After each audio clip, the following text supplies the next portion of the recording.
Hola amigos del internet, bienvenidos a su podcast 5 pies al gato. Si es la primera vez que nos sintonizan, bienvenidos. Y si son recurrentes amigos por aquí, bienvenidos de vuelta. Yo soy Mara. Y yo soy Carla.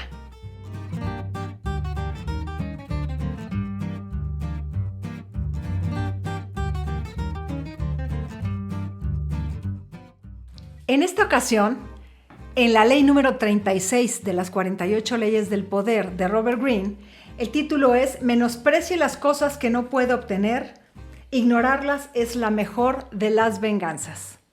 Y estábamos muertas de la risa justo antes de iniciar esta grabación, sí. Porque nos acordamos, ¿verdad?, de estas cancioncitas de los niños. Sí, como era, no oigo, soy de palo, tengo orejas de pescado. que cuando justamente querías hacer enojar a un compañerito, a otro niño, lo ignorabas. Entonces te hacías el que la Virgen te hablaba, el que no lo escuchabas, y el otro niño, me acuerdo, porque también me lo hicieron a mí, como yo se lo hice a otros niños, era una frustración, tremenda. Así de, no me ignores, te estoy hablando, ¿no? Y básicamente de eso se trata esta ley. Es, a ver, si ves que no vas a poder contra el problema, básicamente, ¿no? Si no ves por dónde, si no hay manera de ganar, ignóralo. Tal cual. Literalmente, ignóralo. Y es un arma poderosísima. Vas a hacer enojar a mucha gente, sí, por supuesto, pero permanece tu paz mental y te vas a salir con la tuya. Y es una forma bien efectiva como de desinflar las cosas, ¿saben? De hecho, en el conductismo siempre te dicen que cuando quieres que una conducta desaparezca, ignórala. Hay que ignorarla. Sí, así le haces con los niños chiquitos. Cuando quieres que una conducta prevalezca, apláudele. Entonces apláudele, reconócela, sí. Atiéndela. Entonces muy creo que ejemplo. Vamos por ahí. Pues sí, efectivamente un gran ejemplo de esto, que fue también de lo que nos estábamos riendo, fue el famosísimo o infame, como lo quieran ver, Enrique VIII de Inglaterra. Enrique VIII de Inglaterra fue un rey muy... Enrique VIII. Sí. Sí. Hoy andamos muy simplanas. Enrique VIII fue un rey muy famoso. Ha habido muchas películas de su vida. Seguro se acuerdan por su amorío y matrimonio con Ana Bolena. Pero bueno, se casó infinidad de veces y no solo eso, cambió a todo el país de religión, hizo de su vida un papalote, hizo lo que quiso. Y justamente pone Robert Greene el ejemplo de cómo él originalmente se casa a su primera esposa, Catalina de Aragón, una mujer española, que en realidad era esposa de su hermano. Pero su hermano fallece. Y pues bueno, le dicen a Enrique, bueno, pues ahora sí que le pasan a la esposa. Catalina era mucho más grande que él, era como 15 años más grande que él. Él tenía algo así como 15 años cuando lo casan con ella tiene como 30. Y dicen que era una muy buena mujer, de hecho tenían una relación linda, se querían, era buena persona ella, pero... hubo ahí todo un show porque tuvieron que convencer como a la iglesia de que el esposo anterior, el hermano, no la había tocado, no se había consumado la relación para que se pudiera casar con Enrique, ¿no? Entonces, bueno, ahí ya de entrada comenzó rara la relación, era la exesposa del hermano. Del difunto, dirían en los pueblos. Exacto, entonces, bueno, de aquí a que Enrique pues ya es un hombre adulto y toda la cosa, pues Catalina ya básicamente estaba entrando en la menopausia, sin él básicamente, y no habían podido tener un hijo, no habían podido embarazarse, digamos. Entonces Enrique empieza a sentir pasos en la azotea porque su esposa pues ya... Pues sí es cierto. Literalmente pasos en la azotea. Sí. Se acercaba peligrosamente la menopausia de Catalina y de plano pues no había embarazo, no había heredero. Entonces le llega la menopausia a Catalina y Enrique dice... Pues lo siento, mi reina, literalmente mi reina, pero tengo que ver cómo me deshago de ti, porque yo sí necesito un heredero, ¿no? Bueno, y Ana Bolena no va a ser contigo. Ya estaba haciendo de las suyas. Ya le había hecho ojitos a Ana Bolena, ya era su amante. No era la amante todavía. No, Enrique era amante de la hermana de Ana Bolena. La película es buenísima, con Scarlett Johansson y Natalie Portman, sí es cierto. Sí. Y Ana Bolena lo trae así entusiasmado, pero sobre todo porque Ana Bolena dicen que era una mujer inteligentísima y sabía muy bien los tejes-manejes de la política. Entonces hablaba mucho con él y lo traía loco. Sí, porque además la otra hermana era muy inocentona y todo y pues se dejó llevar rápidamente al romance con él. Digamos que para él fue muy fácil y a Ana Bolena se le dificultaba, era un reto. Entonces por eso es que terminó mandando a volar a la hermana y se quedó con Ana Bolena. Pero bueno, nos estamos adelantando. Primero, ¿cómo se deshace de Catalina, de la mujer, no? Primero intenta convencerla de que le dice como, bueno, ya te llegó tu época de caducidad. Muérete. Básicamente como... A ver si te puedo convencer. ¿Y si te desvives, mi amor? Sí, lo intentó de todas, ¿eh? Y luego también le dijo así como, oye, ya te llegó tu fecha de caducidad, ¿qué tal si te vas de monja? O sea, le intentó convencer de que se desapareciera, pero ella dijo, no, ni madre, yo soy la reina. Y además ella era muy buena amiga del Papa porque era sumamente católica. De hecho, le decían Catalina la católica. O sea, era íntima del Papa. Entonces, Enrique pues también hace primero su intento con el Papa y le dice, oye, me quiero divorciar. Porque también, ya sabes, se saca de la manga su historia de que a ver con qué argumento. No, pues es que ya me entró la culpa moral de que es la ex esposa de mi hermano, el difunto, y esto está mal. Esto está mal ante los ojos de Dios, entonces divórciame. Y no me sirve. Sí, pero el Papa tampoco no se la cree. Y le dice, no se chupa el dedo. Le dice, no, mi rey, es tu esposa. Entonces él dice, se da cuenta de que no le está funcionando la negociación directa, que no tiene por dónde ganar. Y aplica el no oigo, soy de palo, voy a hacer lo que me dé mi gana. Entonces empieza a fingir que el Papa no existe, que su esposa no existe.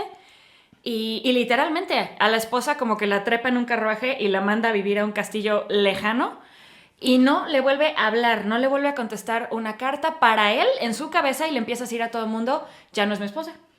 Así como, sigue viva la señora y es su esposa, pero él la empezó a ignorar y dijo, ¡qué horror! Ya no estoy casado, porque yo lo decidí. El Papa obviamente se entera, enfurece, le empieza a mandar amenazas, te vamos a excomulgar, o sea, te vamos a mandar a los ejércitos del Vaticano.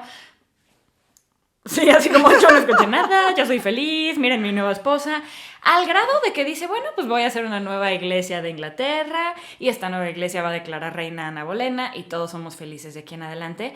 Y pues sí, efectivamente ignoró todos sus problemas por el resto de su vida e hizo lo que le dio la gana. Fíjense qué interesante, ¿no? O sea, menosprecie las cosas que no puede obtener, ignorarlas es la mejor de las venganzas. Uh-huh. O, diría yo, la mejor de las estrategias. Claro. Entonces, aquí de lo que estamos hablando justamente es cómo llega un momento en el que aplicamos esa, a veces conscientemente y a veces inconscientemente, ¿no? Yo creo que a todos nos ha pasado que vamos ignorando, abdicando, posponiendo, metiendo la cabeza en la arena como las avestruces para no atender algo, para no resolver algo, para no enfrentar un conflicto, para no dar un feedback, para no tener esa conversación difícil e incómoda que tenemos que tener tarde o temprano. Claro. Entonces, hacemos como que no está sucediendo nada. Sí. ¿Sí? Conocemos gentes que hacen eso. No, muchísima gente. ¿Sí? Muchísima, y yo creo que ahorita que lo dijiste, creo que todos lo hemos hecho hasta cierto punto, como dices, claro, de manera subconsciente. O sea, no tan estratégicamente como Enrique de que, bueno, entonces si no me funcionó lo voy a ignorar. Más bien a veces es por miedo, ¿no? Justamente es como, sé que está ese problema, no sé cómo abordarlo, no sé si voy a poder con él, no quiero las consecuencias, sí, me voy a hacer pato un rato, ¿no? Diría que ese es el lado negativo. O sea, no hacerlo conscientemente porque claro, entonces nada más estás generando una bola de nieve que en algún momento te va a alcanzar. Pero si lo haces de manera consciente y controlada y estratégica, como dices, te puede servir más bien como una estrategia para debilitar al problema o al enemigo o a claro, lo que sea y tú ganar control sobre la situación. Sí, y esto también me pone a pensar en otro personaje muy querido para nosotros los mexicanos, que es Pancho Villa. Uh-huh. Y Pancho Villa en realidad era un ladrón, pero era un ladrón muy carismático. Muy carismático y tenía dos características fundamentales. Uno, era un tipo muy social, que significa que literal le robaba a unos y le daba a los pobres. Entonces la gente lo quería muchísimo. O sea, era un tipo buena persona. Un Robin Hood mexicano. Un Robin Hood mexicano. Y por otro lado también era un Don Juan. Entonces, este tipo también era muy carismático porque, vaya, enamoraba a las mujeres, les sabía hablar, las atendía como si fueran su reina y las mujeres caían muertas a sus pies. Sí. Pero bueno, cuento esto porque el tipo era carismático, termina la revolución, ¿verdad? O sea, todos sabemos qué sucedió y Villa regresa con sus dorados, regresan a su pueblo, ¿sí? Regresan a Chihuahua a vivir la vida. Y decían, no, él regresa a ser hacendado, que en realidad nunca fue hacendado.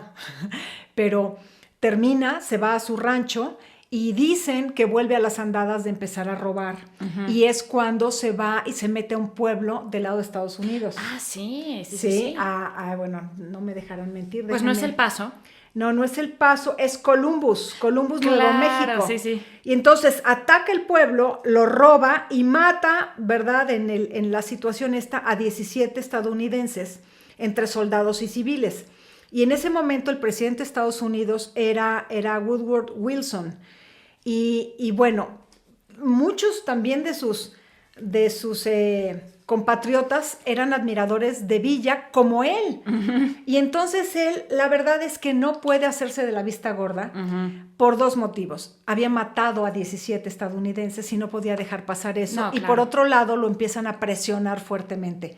De que, a ver, mi niño, ¿qué vas a hacer? A ver, ¿qué vas a hacer? Respóndele. Respóndele, tienes que darle un castigo, acá se me fue la palabra, un castigo ejemplar. Sí, tiene que ser un chivo expiatorio para que otras Nadie personas no más se piensen atreva. que pues están así de fácil, ¿no? Y que no se atrevan a volverse a atentar en contra de Estados Unidos, ¿no? Entonces, bueno, les decía que la presión sobre Wilson fue súper fuerte, ¿no?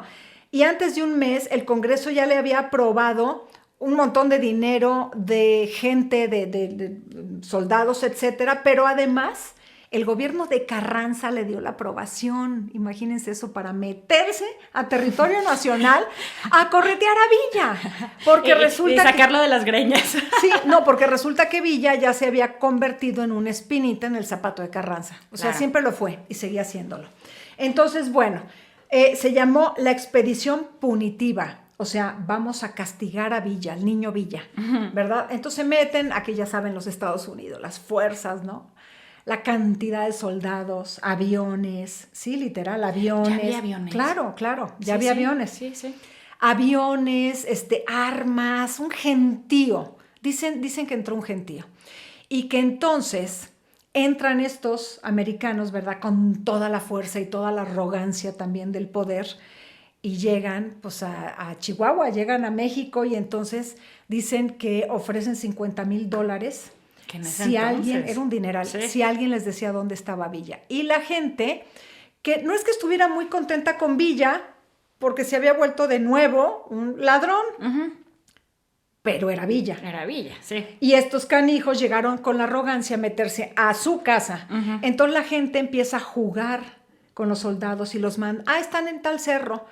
No, se fue a tal hacienda. No, lo vimos en tal pueblo. Y ahí van aquellos, y vienen aquellos, y van aquellos, se van. Y pasan las semanas y los meses, y por supuesto no lo encuentran.